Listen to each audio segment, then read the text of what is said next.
Bismillahir Rahmanir Rahim. Assalamu alaikum wa rahmatullahi wa barakatuh. This is Khurram Khan representing Stryvve Pakistan. I'm your host for today's webinar on persuasive selling in digital age with Abdul Rahim Batavia. Before we move forward with our discussion on the subject, I'd like to give a little bit of intro about Stryvve Pakistan. Stryvve Pakistan is primarily a skill development facilitator that interacts, motivates, and encourages to learn, excel, and succeed. Stryvve's focus areas are consult, develop, and train, and we apply these three on business management at large, professional and personal development of people, technical skill development, and last, but surely no less, technological innovation. Now I'd like to introduce my guest speaker for today, Abdul Rahim Batavia. Abdul Rahim Batavia is a highly talented professional.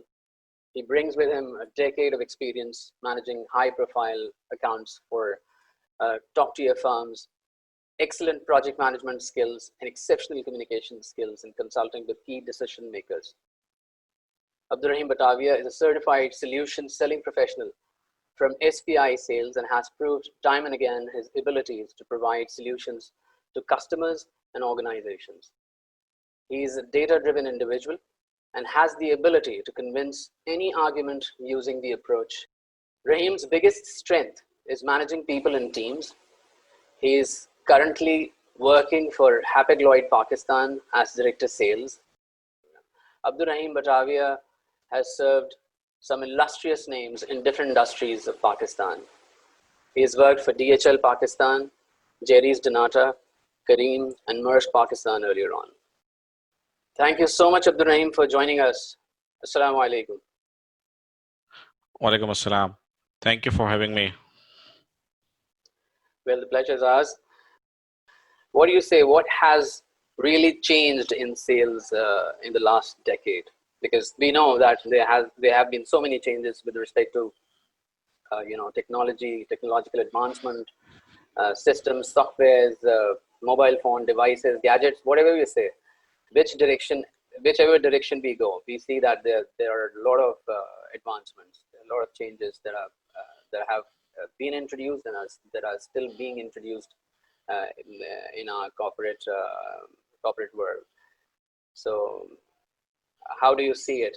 What has really changed in the last decade with respect to everything in sales? Okay, so yeah, I totally agree on this one that there has been a complete change in terms of how the sales is being done and the tools that is being applied into the sales.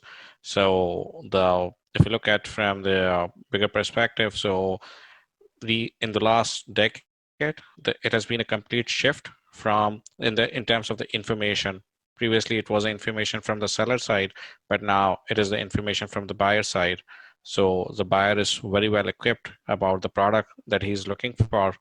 So this is a fundamental shift because whenever you go and try to sell anything, previously it was the case that you have to tell about the product and the details, but now if we go and sell anything, so buyer is already aware of all the basic things.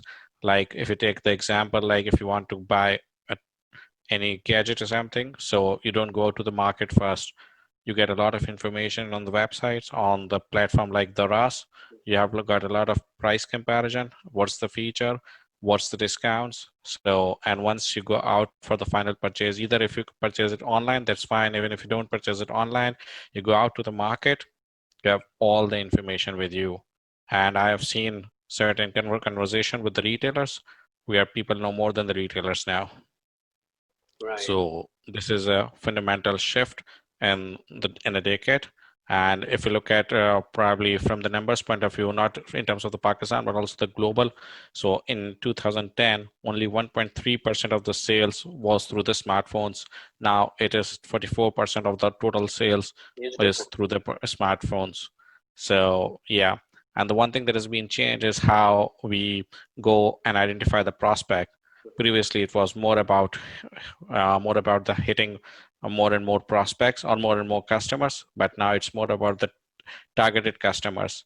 And you have got a lot of advancement in terms of how you go and target the prospects with the advancement in the technologies, how many customers visit your website and the app, and how many customers you are using your apps.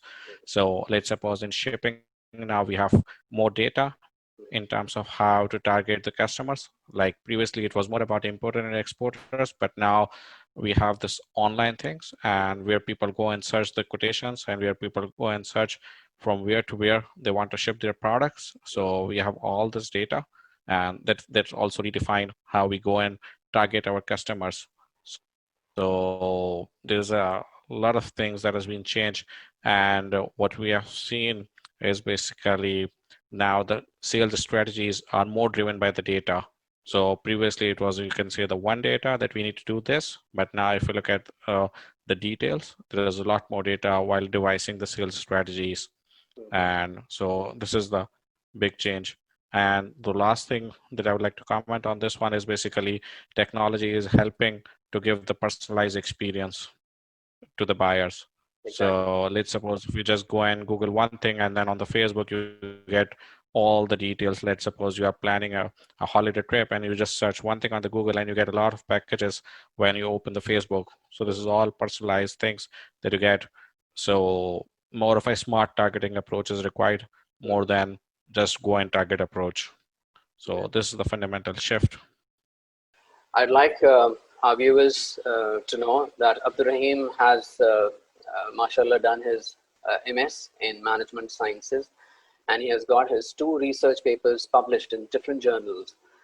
So, Abdul Rahim, the next question that I'd like to put forward is, if you saw a competitor making a strong push in the market to take some of your market share, how would you respond to it?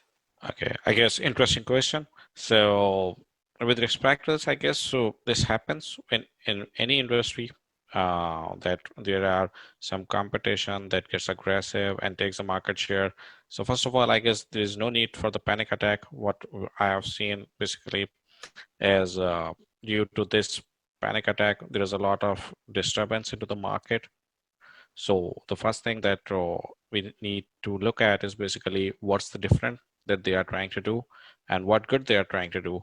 And if they are doing something great, there's no harm in learning what they are good at and try to do something better than that. So it's more about learning more about the competition, learning more about the environment that you are operating in. So, and usually it happens when you are not updated with what's going into the industry. So it is important to stay ahead in terms of the competition activities, in terms of what is happening into the market. And in many industries, what I have seen is basically competition is great. So, and it keeps you ahead of the curve. So the good part is, or you can say the what you need to do is basically to ensure that you are really updated with the market activities. Right. And if something goes wrong, even if this something goes wrong and competition gets a good share, so there's so what we need is basically to learn what they are doing good and how you can do it better. Right. How do you think that about the methods that can be employed to forecast sales, keeping that perspective, that global perspective in view, of course? What methods can be employed to forecast sales, and how will you keep the team on track? Forecasting is a very, you can say, important thing in terms of the sales, and this is something that requires a lot of experience and data. Because on the basis of the forecasting, everything is being done. Let's suppose the forecasting the next year budget, forecasting the next week planning, and be it any industry. So forecasting plays a backbone in terms of how the resources are being utilized and mobilized. So, there's no one straight answer into this forecasting, but there are different, you can say, a set of factors that helps in having the right kind of forecast. So first of all, we just need to look at the basic proven thing is the past trend. So past trend can give you an idea what's going on and what's not going on and how it will go further. But this is just the baseline. You also need to look at the market dynamics. Like we know this COVID has completely changed the forecasting tools because there is no past trend is not helping us to predict the future, and it is more of the short-term things that is helping us to survive as well as to plan. So the market dynamics are really important, and we need to constantly look at what are the opportunities into the market. And I believe that at any given point in time, there are different opportunities available. Even in the COVID, we could see that there were many opportunities that came up and people utilize and people capitalize on those opportunities. So this is really important that whatever the past trend is, irrespective, there will be opportunities and you need to find out. So, and one more important factor is the industry insight, how the industry is performing, what are the industry future outlook. Let's suppose it's about the automobile industry in Pakistan. Nobody could predict that it will be in that bad shape.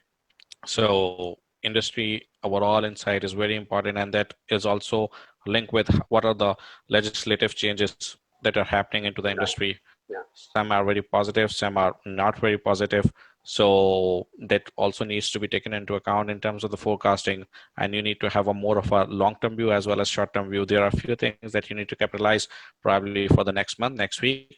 And if you could see that there are some legislative changes that are happening and that might impact the industry in the next 5 years, so you need to be ready for that.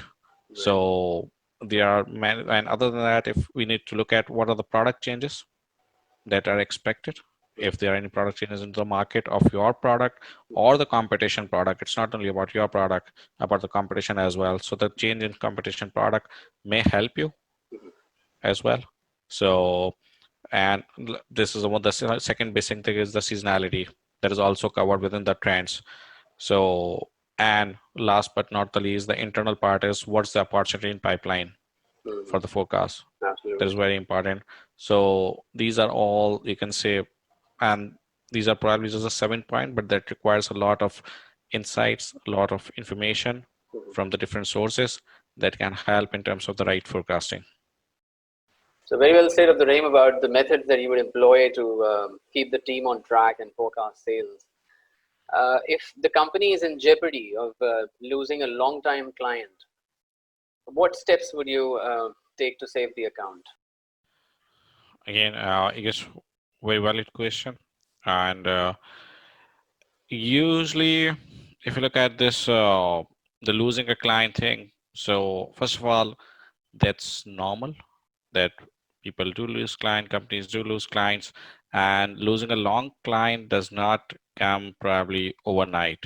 So there is something going on in the background, and the idea is to have an ensure check and balance in place that the how we are servicing our clients, especially our the long-term clients, preferably, or you can say probably at times it happens that we do not give value to our long-term clients. Many organizations think that they are working with us and they will continue to work with us forever.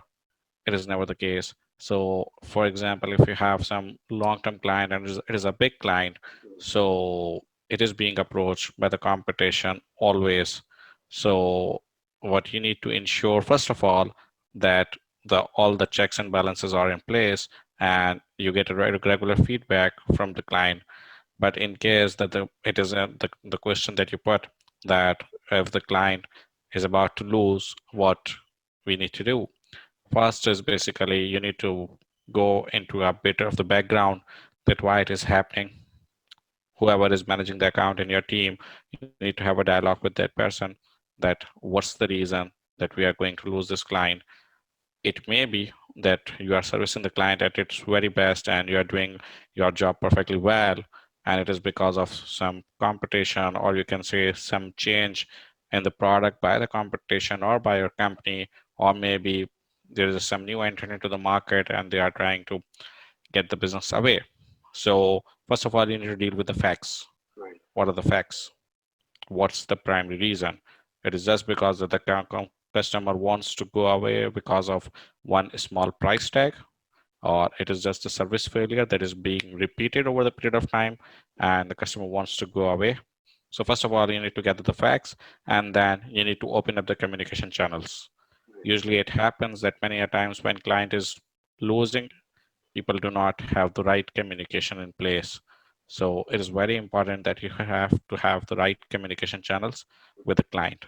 So, and whatever the feedback they have in terms of why they want to go away, you need to have the solid plan, recovery plan on that one. And you need to have the tracker in place that whatever the action items that is being agreed and what are the timelines that is being agreed, it is delivered upon. Usually what happens is basically many times we have this dialogue as well. We do understand that what's the root cause, but there is no action steps.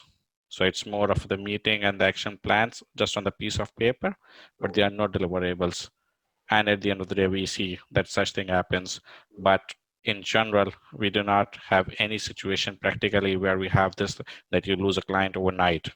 So, and linked to that is definitely you will have some or the other factors where you will lose the client. So you should always have a plan B in place. What many organizations, especially the B2B do is basically they rely on a few set of clients, and each client contributes a certain healthy percentage. So even if you lose a one big client or one even average size clients, it's very difficult to replace overnight. So it depends, and you need to review what's the portfolio sizes and what's the dependency on each client.